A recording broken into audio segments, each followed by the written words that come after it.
give the clear picture and the real truth as to the fate of the hostages, as to the tragedy that has befallen on our people, and of course as to the inherent right of the Israelis to defend themselves.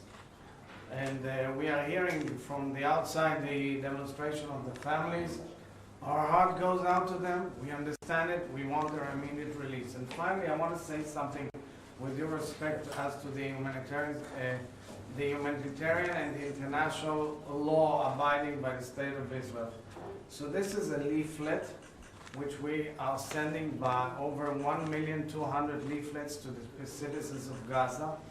We've carried out 6 million text messages and 4 million phone calls to the citizens of Gaza according to the rules of international law, where we alerted the citizens in advance, including before the Jabalia attack.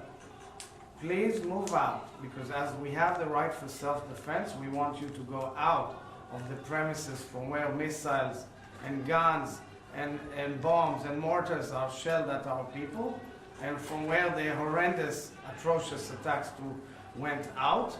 So you move out so we can go in according to international law and defend our people. 6 million text messages and 4 million phone calls and 1.2 million pamphlets and phone calls in addition to all of that speaks for itself as we protect the civilians, moving out to safe zone, giving them the right and necessary humanitarian aid, and enabling ourselves to defend ourselves. Thank you, Mr. Secretary. Well, thank you, Mr. President. And it's always good to be back in Israel. These are difficult days, but we're here as we've been and as we will remain in solidarity with Israel.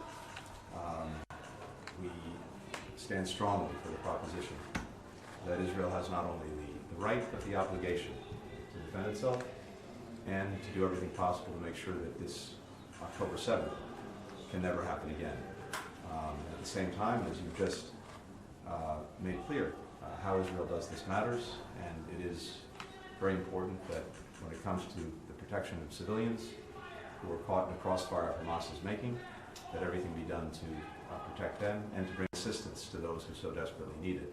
And we're not in any way responsible for what happened on October 7th. So we're working on all of that together, but we have a shared determination, and that determination will not wane.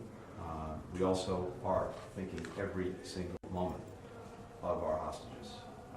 So many Israelis, Americans, other nationals, and we are determined to do everything that we can to bring them back safely, to bring them back to be with their families and loved ones.